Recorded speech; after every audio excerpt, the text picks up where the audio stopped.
नाकामयाब के पीछे जो नाकामयाब लोग हो जाते हैं, उसके पीछे कुछ चूक रह जाती है, कुछ कमी रह जाती है, जिसके कारण व्यक्ति अपने जीवन में असफलता को प्राप्त होता है। लेकिन नादान होते हैं वो लोग जो असफल होते हैं, वो अपनी कमियों को और अपनी गलतियों को तो नहीं देखते, बल्कि अपनी किस्मत पर उस बात को डाल दिया करते हैं कि मेरी किस्मत में ये नहीं, ऐसा कुछ नहीं है, हर चीज तुम्हारी किस्मत में है। क्या नहीं पा सकती? तुलसीदास ने कहा है, शकल पदार्थ या जगमाही, कर्म हीन नर पावत नाही। रिपीट हो रही आवाज। इस संसार में ऐसी कोई चीज नहीं है जो आदमी को प्राप्त ना हो सके। सकल पदार्थ या जगमाही, कर्म हीन नर पावत नाही। ध्यान रखें, जो कर्म से हीन होते हैं उन्हें किसी भी चीज की प्राप्ति नहीं हुआ करती है। एक बात याद रखना, ऐसा नहीं है कि इस दुनिया में लोग आते हैं तो सच्ची मेहनत नहीं करते, कड़क मेहनत नहीं करते, करते हैं मेरे भाई, फिर भी सफलता नहीं मिला करती है। ऐसे भी लोग हैं दुनिया में। एक वो है जो मेहनत कम करते हैं और सफलता ज्यादा मिलती है, एक वो लोग हैं जो मेहनत बहुत करते हैं, सफलता कम मिलती है, एक वो लोग हैं जो मेहनत भी करते हैं लेकिन उनको सफलताएं प्राप्त नहीं हुआ। कितनी मेहनत करो यश नहीं मिलता है। ध्यान रखिए, क्या वजह है? आप क्या सोचते हैं? आपका अच्छा करियर बने उसके लिए आप क्या करेंगे? एक बच्चे से मैंने पूछा कि अपने कैरियर को अच्छा बनाने के लिए तुम्हें क्या करना पड़ेगा? उसने कहा कड़ी मेहनत करना पड़ेगी। मान्यवर, बहुत से लोग इसी में असफल हो जाते हैं कि कड़ी मेहनत से अच्छा भविष्य बनता है, अच्छी सफलता मिलती है। शायद इसमें थोड़ा सा मैं असहमत हूं, पूर्णतः सहमत नहीं हूं। कड़ी मेहनत तो एक पत्थर तोड़ने वाला भी करता है, कड़ी मेहनत तो एक रिक्शा चलाने वाला भी करता है, कड़ी मेहनत तो वो भी करता है जो सिर पर ईंट पत्थर ढोता है, कड़ी मेहनत तो एक गधा भी करता है। तो कभी घोड़ा बनता है क्या मेरे भाई? ध्यान रखिए, इस गलतफहमी में मत रहो कि कड़ी मेहनत करने से जिंदगी में सफलताएं मिला करती हैं। कड़ी मेहनत से सफलता मिल जाए तो जिंदगी बहुत आसान हो जाएगी। जहां तक आप देखिए, विचार करना, एक मजदूर कितनी मेहनत करता है, क्या मिलता है उसे? 400-500 रुपए दिन, इससे ज्यादा तो नहीं मिलता होगा। एक कारीगर, एक मजदूर, एक मकान बनाने वाला रात दिन मेहनत करके मकान बनाता है, उसे उतना पैसा नहीं मिलता है। एक आदमी कागज पे मकान बनाता है, उसको ज्यादा पैसा मिलता है। ध्यान रखिए, वो इतनी मेहनत नहीं करता जितनी वो कर रहा है। कागज पे पेंसिल से यदि आपने मकान बना दिया, नक्शा बना दिया और आर्किटेक्ट ने बना के आपको दे दिया, वो कितने कमाएगा? शायद मुझे मालूम है 10% तो लेते ही होगा। एक डिजाइन करने का, निर्माण का मजदूर को कितना % मिलता है? ध्यान रख, मेहनत मजदूर ज्यादा करता है, पैसा कागज में जो बनाता है उसे ज्यादा मिलता है। मान्यवर, आप सोचिए, यदि कड़ी मेहनत से सब कुछ मिल जाए तो हर आदमी दुनिया में अमीर हो जाएगा। ध्यान रखना। एक बार क्या हुआ, कोई आदमी यहां गया महाबलेश्वर घूमने, आया होगा मेरे सत्संग में, और बोले चलो अब इतनी दूर से आए हैं तो पूना से हैं तो वो भी देख आते हैं। जैसे ही महाबलेश्वर घूमने को गया, गाड़ी लेकर के गया, रास्ते में उसने बताया गाड़ी खराब हो गई। जंगल में गाड़ी खड़ी है, बहुत बुरी परिस्थिति है। जब आदमी घर से गाड़ी लेके चलता है तो ऐसा चलता कि हमसे बड़ा दुनिया में कोई है ही नहीं। लेकिन जब जंगल में खराब हो जाए तब पता पड़ता है कि वक्त पड़े बाका तो गधे को कहे काका। गधे को भी काका बोल, मेरे बाप तू कुछ भी कर, इसको सही कर दे। मुसीबत के दिनों में आदमी को अपनी औकात पता चला करती है। परेशान हो गया कि अब इस गाड़ी को ठीक करेगा कौन? जंगल में गाड़ी खड़ी हो गई है, स्टार्ट नहीं हो रही है। उसने यहां वहां देखा, 3 किलोमीटर पैदल गया, कोई मिल जाए इस गाड़ी को सुधारने वाला। एक दूर जंगल में, एक छोटे से गांव में एक मैकेनिक था। उसने कहा भाई मेरी गाड़ी, बोले मैं 3 किलोमीटर ने, अरे बोले तेरे हाथ जोड़ रहा हूं, पैर पड़ रहा हूं, जितना पैसा लेगा उतना दूंगा, तू चल के मेरी गाड़ी सही कर दे। उसने कहा चलो, पैसा पूरा लगेगा? बोले पैसा पूरा दूंगा, तू चल के मेरी गाड़ी सही कर। गया, उसने बोनट खोला, गाड़ी को आगे पीछे देखा। उसने कहा क्या हुआ, स्टार्ट नहीं हो रही? बोले नहीं नहीं जान, चलते ही चलते ये गाड़ी रुक गई। उसने कुछ नहीं किया, मालूम है, उसने एक हथौड़ा उठाया और बोनट पे किसी जगह इतनी जोर से हथौड़ा मारा, गाड़ी स्टार्ट हो गई। अब गाड़ी स्टार्ट हो गई तो उसने कहा ला मेरे पैसे, 2000 रुपए। अरे उसने कहा 2000 रुपए?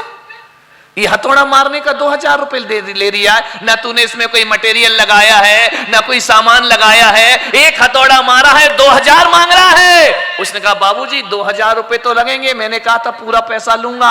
अरे बोले जायज पैसा ले, ये क्या एक हथौड़ा मारने का तू 2000 रुपए मांग रहा है? उसने कहा बाबूजी यदि ऐसी बात है, हथौड़ा मारने का 2000 ज्यादा लग रहा है, तो हथौड़ा तुम ले लेते हो, तुम ही मार देते, पता चल जाता कि कैसे गाड़ी स्टार्ट होती है। ध्यान रखिए मान्यवर, पैसा हथौड़ा मारने का नहीं है, पैसा हथौड़ा कहां मारने का है, इसके पैसा हुआ करता है, मेहनत। ध्यान रखना, हथौड़ा मारने से कामयाबी नहीं मिलती है। कोई आदमी उठाए और मार दे हथौड़ा तो चलती गाड़ी बंद हो जाएगी मेरे भाई।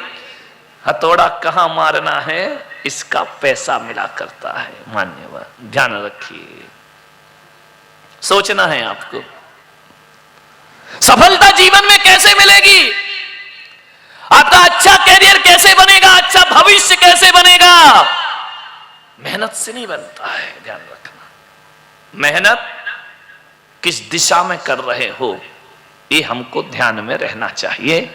ऐसा तो नहीं कि हम मेहनत इस दिशा में कर रहे हैं, वो सफलता इस दिशा में हमारा इंतजार कर रही है। अरे इस दिशा में कितनी भी मेहनत करते जाओ करते जाओ करते जाओ, यदि डायरेक्शन सही नहीं है तो जीवन में सफलताएं प्राप्त नहीं हुआ करती हैं, जीवन में ऊंचाइयां प्राप्त नहीं होती हैं। वो आदमी अपने कैरियर को कभी बना नहीं सकता है। सही दिशा होना चाहिए। आज युवा के पास गति है, दिशा नहीं है। आज के बच्चों के पास गति है, वह बहुत कुछ करना चाहता है, पर उसके पास दिशा नहीं है। दिशा होना बहुत जरूरी है। आपको जाना बंबई है, ट्रेन में बैठे हो आप, दिल्ली की तरफ मुंह करके, कितनी भी ट्रेन चले, कितनी भी फास्ट चले, आपको बंबई मिलने वाली नहीं। दिशा का जीवन में बहुत महत्व हुआ करता है। और ज्ञान गंगा महोत्सव से मैं आपको मेहनत करना बिल्कुल नहीं सिखा रहा हूं, मैं आपको कहीं कह रहा हूं कि आप कठिन मेहनत करो। मैं तो केवल एक दिशा बोध आपको कराता हूं कि आप दिशा प्राप्त करिए, जीवन जीने की दिशा प्राप्त करिए, जीवन को कैसे जीना है उसकी दिशा प्राप्त करिए। दिशा सही होगी तो सब कुछ मिलेगा। ध्यान रखना, दिशा गलत है आज हमारे युवाओं की, दिशा गलत है आज हमारे परिवारों में, हम सही दिशा उनको दे नहीं पा रहे हैं। ध्यान रखना। आप बताइए, स्कूल में जो बच्चा फेल होता है वो मेहनत करता है या नहीं करता है? ऐसा तो नहीं है कि पास होने वाले ने मेहनत की है। जो सीए के कंपटीशन में भाग लेते हैं, जाते हैं, मेहनत नहीं करते हैं, 1 नंबर से रह जाते हैं, 2 नंबर से रह जाते हैं, पास नहीं हो पाते, फिर लौट के आते, फिर मेहनत करते, बार बार मेहनत करते हैं। मान्यवर, मैं सोचता हूं कि असफल आदमी मेहनत नहीं करता, ऐसा नहीं है। अरे जितना पास होने वाला मेहनत करता है, उतनी ही फेल होने वाला भी जीवन में मेहनत किया करता है। अकेली मेहनत से कुछ नहीं होता जीवन में।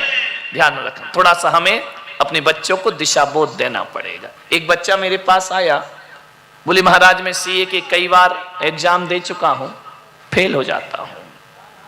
आपको सोचना, विचार करना है, मैं करूं क्या? मैं 5 बार एग्जाम दे चुका हूं, सफल नहीं हो पा रहा हूं मैं। और कई लोग ऐसे हैं जो 1 बार में ही हो जाते हैं क्लियर, 5 बार हो गए, मैं क्या करूं? माने बस सोचिए, आपको सोचना है कि आप किस दिशा में काम कर रहे हैं, किस दिशा में आप चल रहे हैं। एक बच्चे को अपना करियर बनाना है, मैंने उससे पूछा तू कैसे बनाएगा, तुम कैसे सोचते हो कि हमें भविष्य में क्या बनना है? बोले महाराज बचपन से ही माँ बाप हमारे दिमाग में डाल देते हैं कि तुझे डॉक्टर बनना है, तुझे इंजीनियर बनना है, तुझे आईटी में जाना है, तुझे सीए करना है, तुझे एमबीए करना है। बचपन से ये डाल दिया जाता है। तो हमारे मन में भी धीरे धीरे हो जाता कि हम भी एमबीए करेंगे, हम भी आईटी में जाएंगे, हम भी पढ़ाई करेंगे। ये माँ बाप ने डाल दिया। थोड़ा बहुत क्या होता है, वो दोस्तों के साथ रह करके आ जाता है। वो बन रहा है तो मैं क्यों नहीं बन सकता, मैं भी बनूंगा। वो आईटी में गया तो मैं क्यों नहीं जा सकता, मैं भी जाऊंगा। मान्यवर ये गलत बात, ध्यान रखिए। अपनी जिंदगी अपना भविष्य बनाना है, दूसरों के द्वारा अपना भविष्य नहीं बना करता है। आपसे एक बार निवेदन कर रहा हूं कि आपको यदि कुछ बनना है जीवन में तो सबसे पहले आपको अपने भीतर की रुचि देखना पड़ेगी, अपनी पावर देखना पड़ेगी, अपनी शक्ति देखना पड़ेगी। किसी ने कह दिया सीए बन जाओ तो हम बनने को चले गए, किसी ने कह दिया डॉक्टर बन जाओ, हम बनने के लिए तैयार हो गए।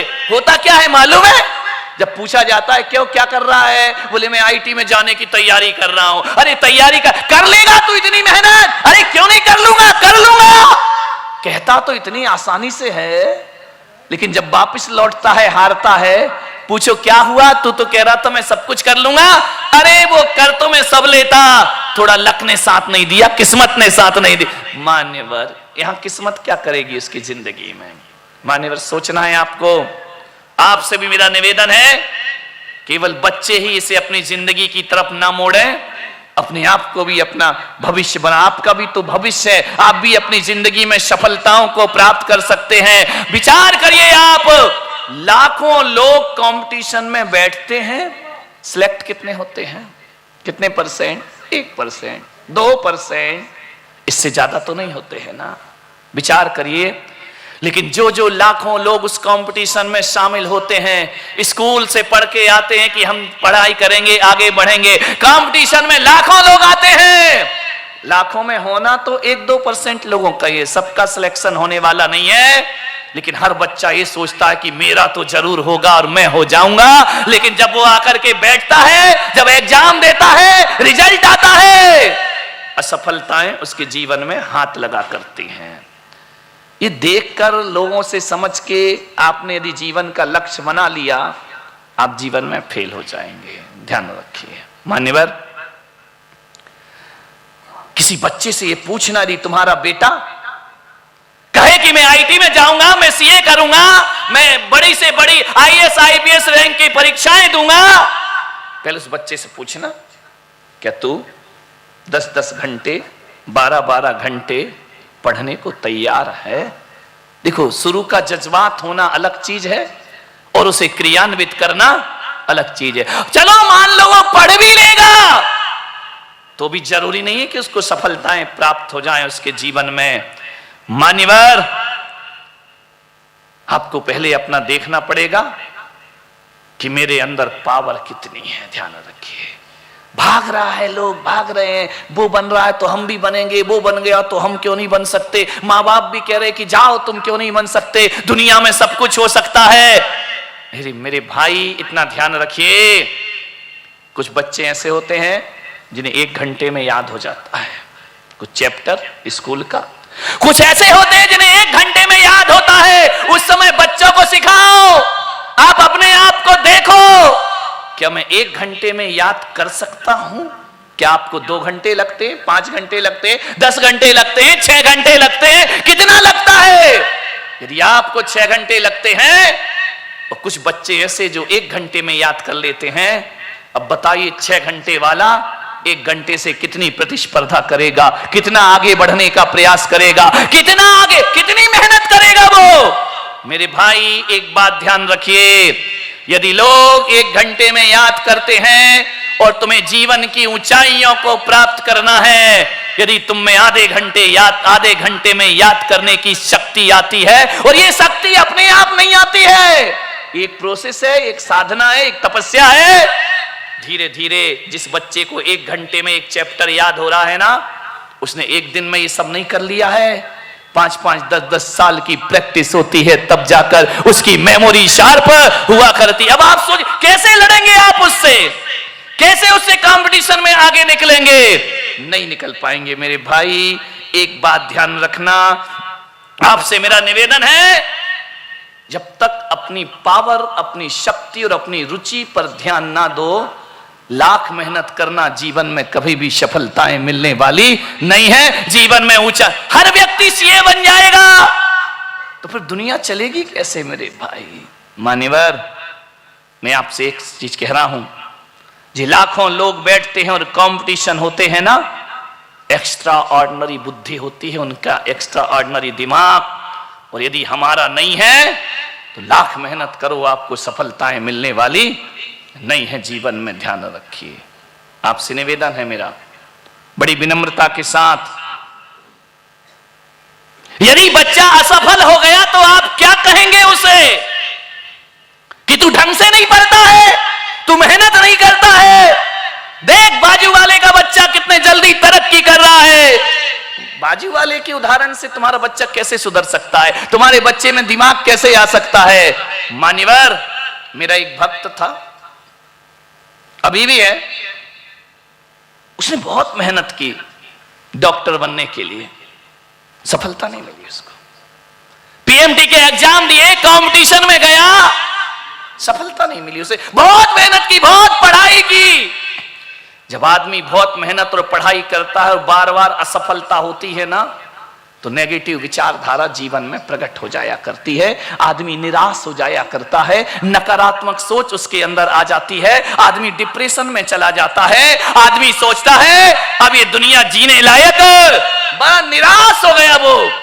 बोले महाराज, मेरे माँ बाप ने सपना देखा था कि मैं डॉक्टर बनूं, मैंने भी सपना देख लिया था मैं डॉक्टर बनूं, बहुत प्रयास किया, नहीं बन पाया महाराज, अब मैं करूं तो क्या करूं? मैंने कहा कुछ और कर ले। बोले ऐसे कैसे कर लूं?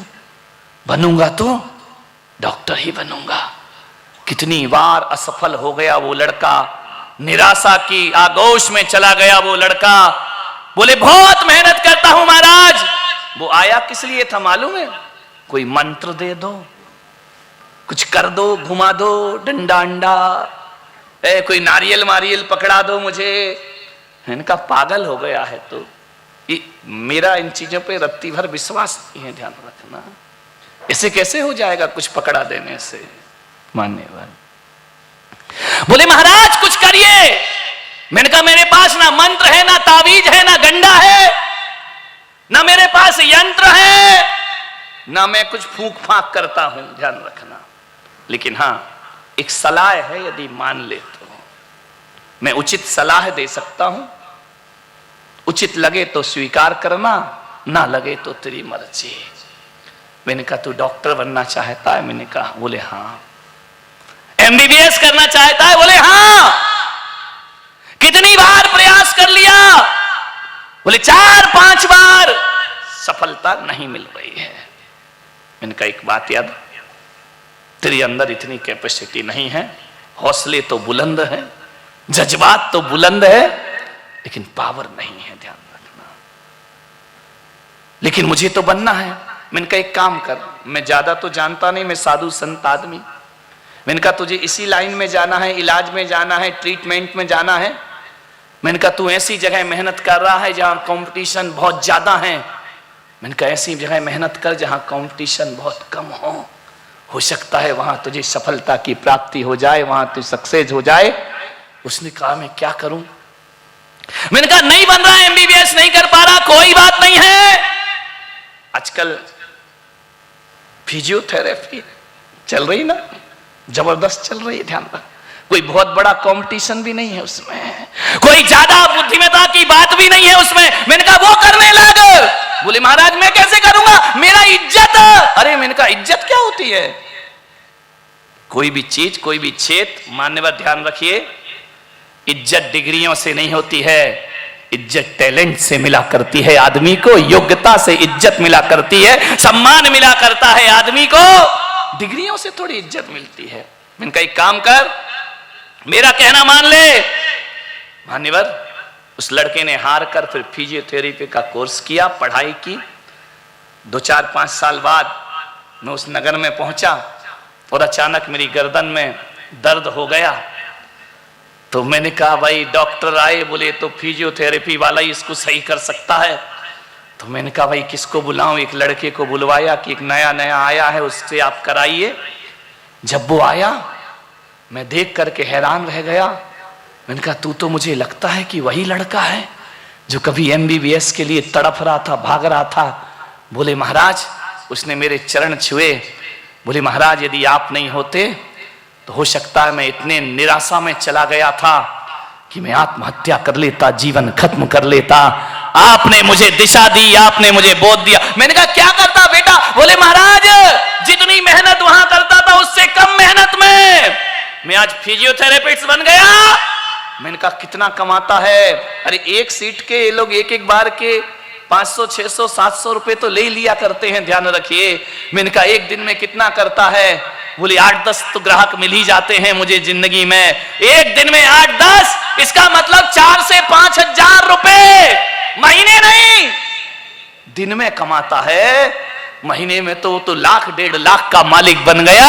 मैंने कहा सोच, उसके पीछे पड़ा रहता तो शायद जिंदगी में तो कुछ भी नहीं कर पाता। ध्यान रखिए मान्यवर, अपने भीतर की योग्यता को देखने का प्रयास करिए। मैं पुलक सागर, ध्यान रखना जीवन में सफलताएं, अच्छा कैरियर बनता है तो हार्ड वर्क से नहीं बनता है। ध्यान रखिए, हार्ड वर्क के साथ साथ एक स्मार्ट वर्क और होता है। ध्यान रखना, आप हार्ड वर्क तो बहुत करते हैं, स्मार्ट वर्क को छोड़ दिया करते हैं। स्मार्ट वर्क का अर्थ होता है तुम्हारी रुचि किसमें है, तुम्हारी लगन किसमें है, तुम्हारी योग्यता किसमें है, तुम्हें किससे लगन से काम करते हो। डॉक्टर बनना हार्ड वर्क हो सकता है, लेकिन फिजियोथेरेपिस्ट बनना स्मार्ट वर्क। सेवा ही करना है ना, इलाज ही करना है ना। क्या जरूरी है वो प्लस लगा के ही इलाज करो? ध्यान रखिए, डॉक्टर का निशान मालूम है क्या होता है? Red cross. मालूम है इसका मतलब क्या होता है? रेड क्रॉस का मतलब होता है प्लस। डॉक्टर हर चीज में प्लस। पेशेंट मरे तो प्लस, पेशेंट जिए तो प्लस। ध्यान रखना, माइनस में तो वो कभी होता ही नहीं है। जिए या मरे वो तो प्लस में है। करेगा क्या? मेहनत करेगा, ऑपरेशन थिएटर से निकलेगा, निकलने के बाद कहेगा आई एम सॉरी, हम कुछ नहीं कर सके। कर क्या रहा था तू अंदर? तूने तो 2 शब्द बोल दिया, आई एम सॉरी, हम कुछ नहीं कर सके। तो फिर तू कर क्या रहा था भीतर? बोले अपन तो हर जगह प्लस। मान ले डॉक्टर को बोला जाता है हमारे यहाँ डॉक्टर यानी भगवान का रूप, डॉक्टर यानी भगवान का प्रतिनिधि। पूना वालों, भगवान होता है डॉक्टर। अब जब भी बीमारी हो, इलाज कराने जाओ तो ये मत सोचना डॉक्टर के पास जा रहे हैं। कुछ लोगों को घर जाके समझ में आएगा, ध्यान रखना। ये मत सोचना डॉक्टर के पास जा रहे हैं, ये सोचना कि हम भगवान के। और एक बात और याद रखना, भगवान जब नाराज होता है, भगवान जब नाराज होता है तो डॉक्टर के पास भेजता है, और डॉक्टर जब नाराज होता है, कौन बोला भगवान के पास भेजता है? ध्यान रखिए, ये व्यवस्थाएं देखो। डॉक्टर नाराज हुआ, सीधा भगवान के पास भेज देगा। एक आदमी ऑपरेशन कराने गया, पसीने में लतर-बतर हो गया। डॉक्टर ने पूछा क्यों रे, घबरा क्यों रहा है, पसीना क्यों आ रहा है? बोले डॉक्टर साहब पहली बार ऑपरेशन करा रहा हूं। डॉक्टर बोला पागल, इतना क्यों घबरा रहा है? मैं भी पहली बार। मैं तो नहीं घबरा रहा, तू क्यों घबरा रहा है? बोले तू कर रहा है, मेरा हो रहा है। इतने में देखा कि एक नर्स माला लिए खड़ी थी। उस पेशेंट ने पूछा डॉक्टर साहब ये माला क्यों लिए है? बोले बेटा सफल हो गया तो मेरे गले में पड़ेगी। समझ गए क्या? असफल हुआ तो तेरे काम आएगी। डॉक्टर हमेशा प्लस। ध्यान रखिए, मान्यवर, सोचिए जिंदगी ऐसी ही है। एक सफलता के पीछे इतना मत भागो। सफल होने की हमारे अंदर पात्रता भी होना बहुत जरूरी है। लोग मुझसे यदि बोले ध्यान रखना, साधु संत बहुत होते हैं दुनिया में, मैं सबसे ज्यादा महत्व हार्ड वर्क को नहीं, स्मार्ट वर्क को दिया करता हूं। ध्यान रखना, स्मार्ट वर्क होना चाहिए। मुझसे कोई बोले कि मंत्र तंत्र करो तो ये मेरे लिए बहुत हार्ड वर्क है भाई। ध्यान रखना, ये सब मैं नहीं कर सकता हूं, फू फा हूं फट स्वाहा, ये मेरे बस का बात नहीं। ध्यान, कोई मुझसे बोले कि आप ये मंत्र तंत्र करो, मंत्र तंत्र मेरे लिए हार्ड वर्क है, मैं क्यों मेहनत करूं? ध्यान रखना, कोई बोले उपवास करो, हार्ड वर्क, अपने बस का नहीं है। एक टाइम खाना, भगवान महावीर ने कहा है बेटा मुनि बनने के बाद एक टाइम खाना, डंके की चोट पे खाना, कोई जरूरी नहीं है उपवास करना। ध्यान रखिए, उपवास मेरे लिए हार्ड वर्क है। हाँ, आचार्य सन्मति सागर जी लिख रही स्मार्ट वर्क। ध्यान रखना, वो तपस्वी सम्राट थे, उनके लिए प्रसन्न सागर जी महाराज स्मार्ट वर्क। ध्यान रख, मेरे लिए तो हार्ड वर्क है। ध्यान रखना, मैं नहीं कर सकता हूं। मानने वाला सोचना है, जीवन की ऊंचाइयां पाना है, भविष्य को उज्जवल बनाना है। ऐसा नहीं है कि वो लोग उपास करते हैं तो मैं भी उपास करने लगूं, कोई साधु मंत्र तंत्र करता है तो मैं भी मंत्र तंत्र करते रहूं, और यदि करूंगा मेरे लिए हार्ड वर्क हो जाएगा। पुलक सागर केवल प्रवचन कर सकता है। मैं जब दीक्षा लिया तो बोले महाराज तुम क्या करोगे? ज्योतिष करोगे? मैंने कहा हार्ड वर्क नहीं, अपने बस का नहीं है। वास्तु करोगे? Hard work. ध्यान रखना, यदि मैं हार्ड वर्क में रख जाता तो आज पूना में चौमासा नहीं हो रहा होता, कहीं और में असफल ही होता। ध्यान रखना, नहीं, ये अपने बस का नहीं है। सुजाता बेन, इतनी लंबी लंबी शांति धारा अपने से नहीं होने वाली है। एक एक घंटे शांति धारा, 1 घंटे की शांति धारा में तो मुझे ये शांति होने लगेगी। ध्यान, बड़ा मामला गड़बड़, इतना अपने बस का नहीं है। लोग कहें कि मैं रोज विधान कराऊं, अब रोज विधान कराऊं तो मेरा संविधान बिगड़ जाएगा। ध्यान रखना, जिसमें रुचि हो वो काम करो, जीवन की ऊंचाइयां प्राप्त होंगी। प्रवचन मेरा रुचि का विषय है, पढ़ना लिखना मेरा रुचि का विषय है, किताबें मेरी रुचि की विषय है। एक बात ध्यान रखना, वही काम एक के लिए स्मार्ट वर्क हो सकता है और वही काम एक के लिए हार्ड वर्क हो सकता है। आदमी को अपना कैरियर बनाना है तो कैरियर बनाने के लिए हार्ड वर्क से कैरियर नहीं बनता है, स्मार्ट वर्क करो, स्मार्ट कैरियर तुम्हारे सामने होगा। ध्यान रखिए।